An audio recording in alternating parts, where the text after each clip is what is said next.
पाकिस्तान आज दुनिया का ऐसा देश बन चुका है जिसे हर दरवाजे पर सिर्फ एक ही पहचान मिली है, भिखारी। और ये हालत खुद बनाई है उसने। और इसमें सबसे बड़ा रोल है सीपेक नाम के उस समझौते का, जिसे पाकिस्तान ने अपने लिए वरदान समझा था, लेकिन वो निकला एक जंजीर, एक ऐसा बोझ जो अब उसकी कमर तोड़ रहा है। सीपेक यानी चाइना पाकिस्तान इकोनॉमिक कॉरिडोर। ये समझौता असल में चीन के लिए फायदों की बारात है और पाकिस्तान के लिए बर्बादी की बारात। सीधा खेल समझो, चीन को अपने शिनजियांग इलाके से अरब सागर तक पहुंचना था ताकि उसे तेल और व्यापार का छोटा और सस्ता रास्ता मिले। इसके लिए चीन ने पाकिस्तान से कहा, हमें तुम्हारी जमीन चाहिए ताकि हम यहाँ सड़क, रेलवे, बंदरगाह बनाएंगे जिसका फायदा तुम्हें भी होगा। पाकिस्तान ने सोचा यह तो कमाल की बात है, लेकिन उस कमाल के बदले चीन ने पाकिस्तान को 60 अरब डॉलर से भी ज्यादा का लोन पकड़ा दिया, वो भी ऊंची ब्याज दरों पर। और लोन ऐसा कि आज पाकिस्तान उसी की किस्तें भरते भरते खुद कर्ज में डूब चुका है।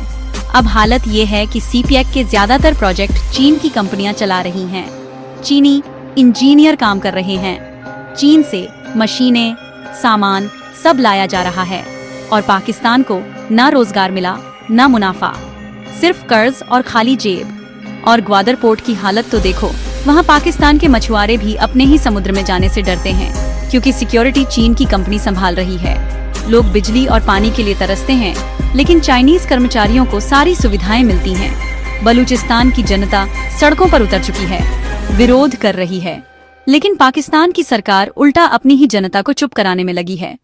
और अब IMF, वर्ल्ड बैंक, सऊदी अरब सब पाकिस्तान को बोल रहे हैं कि पहले CPEC की डील की असलियत बताओ। मतलब अब दुनिया को भी समझ आ गया है कि पाकिस्तान अब पूरी तरह से चीन पर निर्भर हो चुका है। CPEC की सबसे बड़ी दिक्कत ये है कि ये सिर्फ आर्थिक नहीं बल्कि सामरिक खतरा भी है। ये कॉरिडोर भारत के हिस्से POK से होकर गुजरता है और भारत ने इसका कड़ा विरोध किया है, लेकिन पाकिस्तान को अपनी संप्रभुता की कोई चिंता नहीं है। उसे तो बस एक मजबूत देश की छांव में जीना है, चाहे उसकी कीमत अपनी आजादी ही क्यों न हो। और चीन को क्या चाहिए? उसे पाकिस्तान जैसा देश चाहिए था जो उसके इशारे पर चले, और अब वही हो रहा है। पाकिस्तान की हालत ये है कि उसके पास नीति भी नहीं, योजना भी नहीं, बस कर्ज का बोझ है और चुपचाप झुकने की आदत। IMF कहे तो टैक्स बढ़ा दो, चीन कहे तो प्रोजेक्ट चालू रखो, लेकिन खुद की जनता के लिए कुछ न करो। अब पाकिस्तान के पास न रणनीतिक आजादी बची है न आर्थिक। और जो ये सोचते हैं कि सीपेक से पाकिस्तान को फायदा हुआ है, उन्हें आज की हालत देख लेनी चाहिए। डॉलर 300 पार, महंगाई चरम पर, बेरोजगारी आम बात, और ऊपर से राजनीति इतनी अस्थिर कि कब सरकार बदले कोई नहीं जानता। और ऐसे में सीपेक पाकिस्तान को क्या दे रहा है? सिर्फ तनाव, कर्ज और दबाव।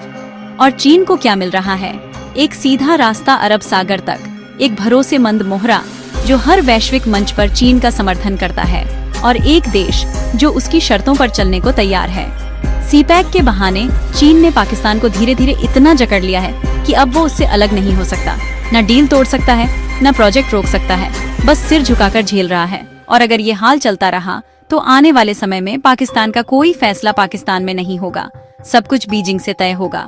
और यही है सीपेक की सबसे बड़ी सच्चाई, जिसे पाकिस्तान छिपा रहा है लेकिन पूरी दुनिया देख रही है। और भारत जैसे देश इससे सतर्क हैं, क्योंकि हम जानते हैं कि ये सिर्फ कॉरिडोर नहीं, एक रणनीतिक चाल है।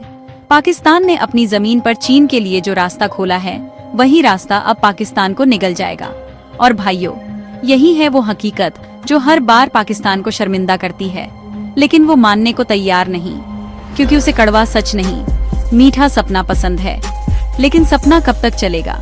जब आंख खुलती है तब सिर्फ सच्चाई बचती है, और पाकिस्तान की सच्चाई है सीपेक नाम का समझौता, जो अब उसकी गर्दन पर लटकता हुआ पत्थर बन चुका है।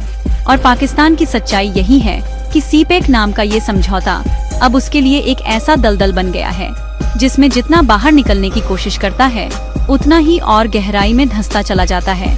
अब ये समझना जरूरी है कि चीन ने इस समझौते के जरिए सिर्फ सड़कों या बंदरगाहों पर कब्जा नहीं किया है, बल्कि पाकिस्तान की नीतियों, कूटनीति और आर्थिक आजादी पर सीधा नियंत्रण स्थापित कर लिया है। आज पाकिस्तान का हर बड़ा फैसला, चाहे वो आर्थिक हो, रक्षा नीति से जुड़ा हो या विदेश नीति से, उसमें चीन की छाया साफ दिखती है। चाहे वो UN में आतंकवादियों को बचाने की बात हो या भारत के खिलाफ बेमतलब बयानबाजी, पाकिस्तान खुद नहीं बोलता, उसे चीन से इशारा मिलता है, और फिर वो वही बोलता है जो चीन चाहता है। ये कोई दोस्ती नहीं, ये पूरी तरह नियंत्रण है।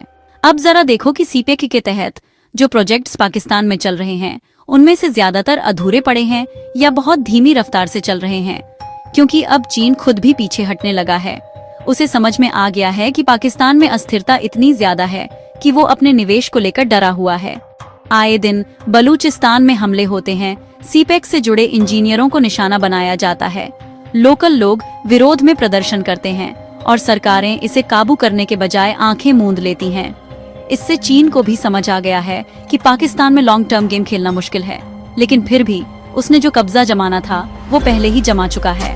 अब पाकिस्तान की हालत ये हो गई है कि वो न सिर्फ चीन पर आर्थिक रूप से निर्भर है, बल्कि उसकी रणनीतिक रीढ़ भी टूट चुकी है। अमेरिका, यूरोप और खाड़ी देश अब पाकिस्तान को एक भरोसेमंद सहयोगी नहीं, बल्कि एक बिगड़ा हुआ, अस्थिर और कर्ज में डूबा मुल्क मानते हैं। सीपेक के नाम पर जो उम्मीदें लगाई गई थीं, जैसे रोजगार पैदा होंगे, कारोबार बढ़ेगा, निवेश आएगा, वो सब सिर्फ भाषणों तक सिमट कर रह गई हैं। असल में हुआ ये कि पाकिस्तान के छोटे उद्योग तबाह हो गए, क्योंकि चीन ने सस्ता सामान ठेलकर लोकल बाजार पर कब्जा कर लिया। पाकिस्तानी कारोबारी अब रो रहे हैं कि चाइनीज मॉल खुल गए हैं, लेकिन हमारी दुकानें बंद हो रही हैं। और सबसे बड़ा झटका पाकिस्तान को तब लगा जब IMF ने साफ कर दिया कि अगर तुम सीपेक डील की शर्तें नहीं बताओगे तो अगला कर्ज नहीं मिलेगा। पाकिस्तान घबरा गया, क्योंकि सीपेक की शर्तें इतनी एक तरफा और चीनी पक्ष में थीं कि अगर उन्हें सार्वजनिक किया गया तो जनता सड़कों पर उतर जाती। इसलिए पाकिस्तान ने एक बार फिर IMF की आंखों में धूल झोंकने की कोशिश की। लेकिन अब दुनिया भर के आर्थिक संस्थानों को भी समझ आ चुका है कि पाकिस्तान सिर्फ एक लोन डिपेंडेंट इकोनॉमी है, जिसकी कमान उसके हाथ में नहीं है। आज पाकिस्तान की सबसे बड़ी समस्या ये है कि सीपेक को रोक नहीं सकता, क्योंकि अगर प्रोजेक्ट रुके तो नुकसान बढ़ेगा, चीन नाराज होगा, और अगर चलाएं तो हर महीने ब्याज चुकाने के लिए नए कर्ज लेने पड़ेंगे। यानी हालत ऐसी हो गई है जैसे कोई बंदा अपनी बाइक की किश्त भरने के लिए लोन लेकर अपनी घड़ी गिरवी रख दे। और ये सिलसिला रुक नहीं रहा। पाकिस्तान अब कटोरा लेकर सिर्फ IMF के पास नहीं, बल्कि UAE, सऊदी, चाइना, तुर्की, जहां मौका मिले वहां झोली फैलाए घूमता है। बलूचिस्तान, खैबर पख्तूनख्वा, सिंध जैसे इलाकों में सीपेक के विरोध में आंदोलन तेज हो गए हैं और लोग पूछ रहे हैं कि हमारे संसाधनों से चीन को फायदा क्यों मिल रहा है। चीन मछली पकड़ रहा है, बिजली ले रहा है, माल ढो रहा है, लेकिन हमें कुछ नहीं मिल रहा। इन इलाकों में सीपेक को अब बाहरी कब्जा कहा जाने लगा है, और जो आवाज उठाता है उसे देशद्रोही घोषित कर दिया जाता है। तो इस पूरे प्रोजेक्ट ने पाकिस्तान के सामाजिक ढांचे को भी हिला दिया है, जहां सरकार अपनी जनता से ज्यादा चीन की परवाह करती है। अब बात करते हैं सुरक्षा की। चीन अब सीपेक की आड़ में पाकिस्तान में नौसैनिक उपस्थिति बढ़ा रहा है। ग्वादर को एक दिन वो नेवल बेस बना सकता है, जिससे भारत की समुद्री सुरक्षा को खतरा हो सकता है। इसीलिए भारत इस प्रोजेक्ट का विरोध करता रहा है, क्योंकि ये सिर्फ एक सड़क या बंदरगाह का मामला नहीं है। ये एक बड़े जियोपॉलिटिकल गेम का हिस्सा है, और पाकिस्तान उसमें सिर्फ एक प्यादा है। पाकिस्तान की मीडिया हो या वहाँ के तथाकथित बुद्धिजीवी, कई लोग अब खुद बोलने लगे हैं कि सीपेक से पाकिस्तान को कुछ हासिल नहीं हुआ, सिर्फ महंगाई, बेरोजगारी और कर्ज की दलदल मिली है। और जनता अब सवाल कर रही है कि जिन सड़कों के नाम पर हमारी जमीन चली गई, हमें क्या मिला?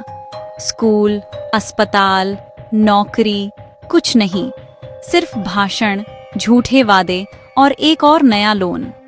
तो कुल मिलाकर सीपेक अब एक ऐसा अदृश्य फंदा बन चुका है जो पाकिस्तान की गर्दन पर कसता चला जा रहा है।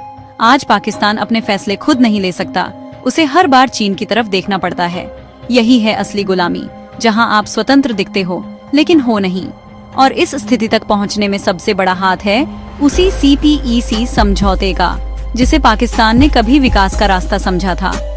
तो दोस्तों, पाकिस्तान ने CPEC के जरिए जो सपना देखा था, वो आज एक बुरे सपने में बदल चुका है। सवाल अब ये नहीं कि पाकिस्तान को क्या मिला, सवाल ये है कि उसके पास अब बचा क्या है। आपकी राय नीचे बताओ, वीडियो को लाइक करो, चैनल को सब्सक्राइब करो और घंटी दबाओ। अगली वीडियो में फिर मिलेंगे एक और विस्फोटक विश्लेषण के साथ। जय हिंद।